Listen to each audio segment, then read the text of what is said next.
Hello and welcome to lesson 48. This is Natalie with Perfectly Spoken, and in today's lesson we are going to look at giving advice and the use of second conditional. Don't worry if you don't know what second conditional is. We will look at lots of examples in this lesson. Okay, so let's see.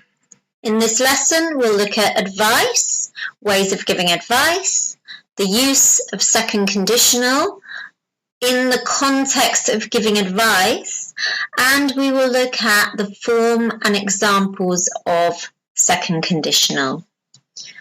Right, so are you ready to begin?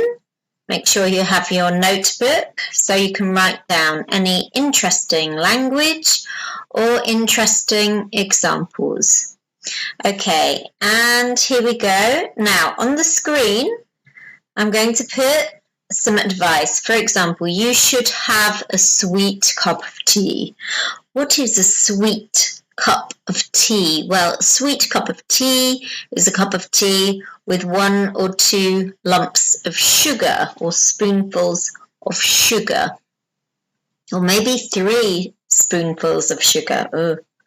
And of course with milk. Okay, next one. You should take a painkiller. Do you remember what a painkiller is? You should go to the doctors. You should go to the doctors. And the next one, you should prepare more next time. Okay, so now we have the advice. I'm going to put some situations up. So here we have one, just above me. I get headaches every day. I've just seen an accident. Oh no. Oh, I have a headache. And I failed my English exam. I didn't pass, I failed. Okay, so we have the situations, 4 situations, 4 pieces of advice. Let's match them. Okay, so I have a headache. Goes with, you should take a painkiller. You should. It's should. If you remember from a previous lesson, you should to give advice. So it's like not an obligation, it is a suggestion. Okay? So you give advice. So you should take a painkiller. Right, now the next one. I failed my English exam. Which piece of advice does this match? And yes, of course, you should prepare more next time. Yeah, you didn't study. You should prepare more next time so that you don't fail again. Okay, and the last one. I get headaches every day. You should go to the doctors. Yes, that's very, very important if you have headaches every day. Maybe you need glasses, maybe you need more sleep, but you should go to the doctors to find out. Okay, and the last one, I've just seen an accident, goes with you should have a sweet cup of tea. Obviously, this is a very British thing. My mum totally believes this, that if you suffer a shock, you need a hot, sweet cup of tea. I don't like sweet tea. It's horrible. But I remember once I saw an accident and me and my mum had a sweet cup of tea to recover. The accident wasn't serious. The person was okay, but it's still, it's kind of shocking when you see an accident. Okay, right, so let's go back. Now, in fact, a sweet cup of tea is applied to many different situations. Okay, so here, as you can see, probably my mum would say, for all of these situations, she would say, you need a cup of tea. Have a cup of tea. That's the very English way of solving problems. Okay. Right. And now we are going to look at a little bit of language related to this. Okay, so here on the screen you can see the sentence, you should go to the doctors, and underneath you have an alternative sentence which is, if I were you, I would go to the doctors. So it's a different way to say the same thing. So if I were you, but I am not you, I would go to the doctors, but I'm not going to. So this is second conditional. The grammatical structure of this sentence is called second conditional, and it's used for a hypothetical situation. And in fact, with advice, we use this form a lot. So if I were you, I would have a hot cup of tea. If I were you, I would sleep more. If I were you, if I were you. So it's this, if I were you, and you know it's an alternative to saying you should.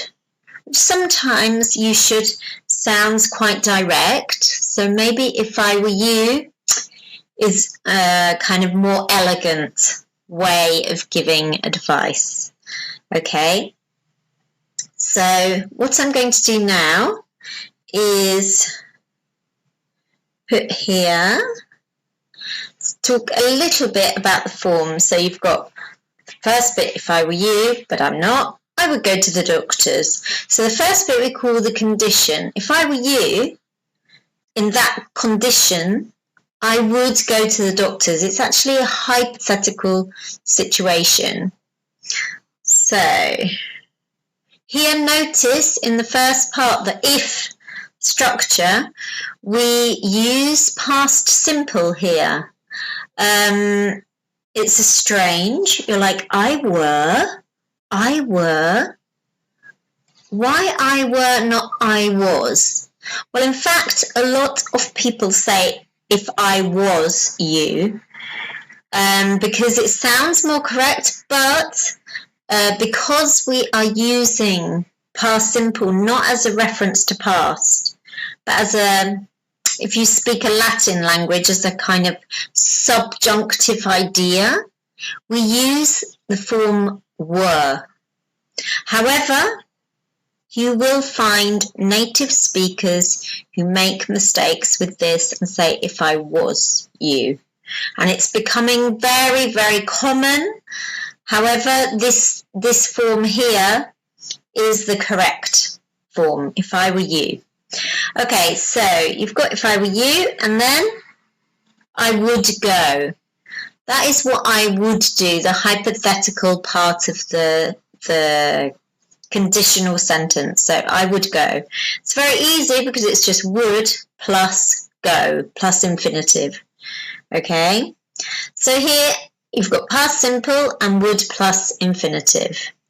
All right, so now I want you to pause the video and transfer this sentence from a piece of advice into an if I were you sentence. Okay, you ready? Right. If I were you, I would have a rest.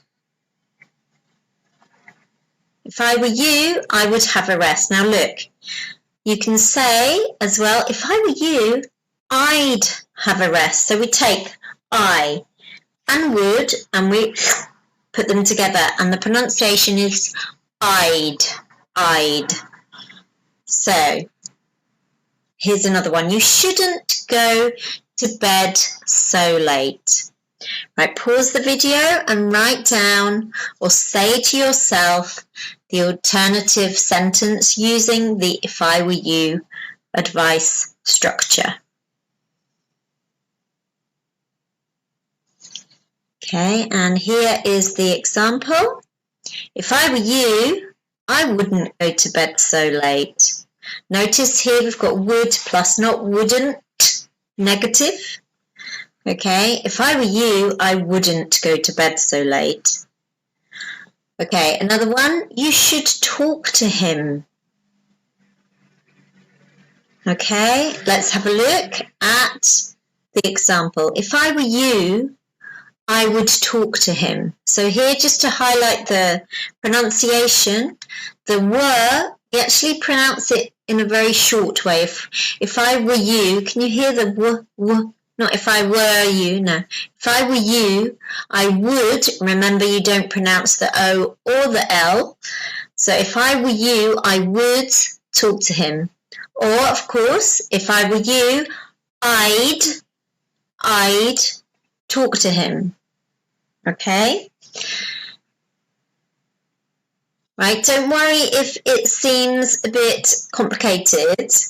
I'm going to show you some second conditional sentences now with other examples, okay? So, for example, you've got, this is one that is related to giving advice. If I were you, I'd take a painkiller. But here, as you can see, if I had more time, so here we're using past simple with a different verb, okay, a different verb. So if I had more time, but I don't, I would study French, but I'm not going to because I don't have time. It's hypothetical. So if I had more time, but I don't, I would study French, but I'm not going to. Okay, all right, more examples. If I were rich, I would buy a house with a garden. This is true as well. If I lost my phone, I wouldn't buy a new one. So here you've got an example with negative. If he weren't vegetarian, I would cook chicken soup. But he is vegetarian, so I'm not going to cook chicken soup. Okay? Right, now here on the screen, I'm going to put some questions, all right? So you can practice answering the questions, or you can just think about the answers, or you can write some answers. And then I will show you some examples, okay? So here we go. This is a question. What would you do if? So notice here we've got the would in the first part of the phrase because we're forming a question. So what would you do if? What would you do if? I love these questions. What would you do if you had a migraine now? What would you do? What would you do? Notice the pronunciation. It's what would you do? What would you do? What would you do? What would you do? What would you do? Okay. And what would you do if you had a migraine now? Or what would you do if you were offered a fantastic job in London? Would you go or would you stay?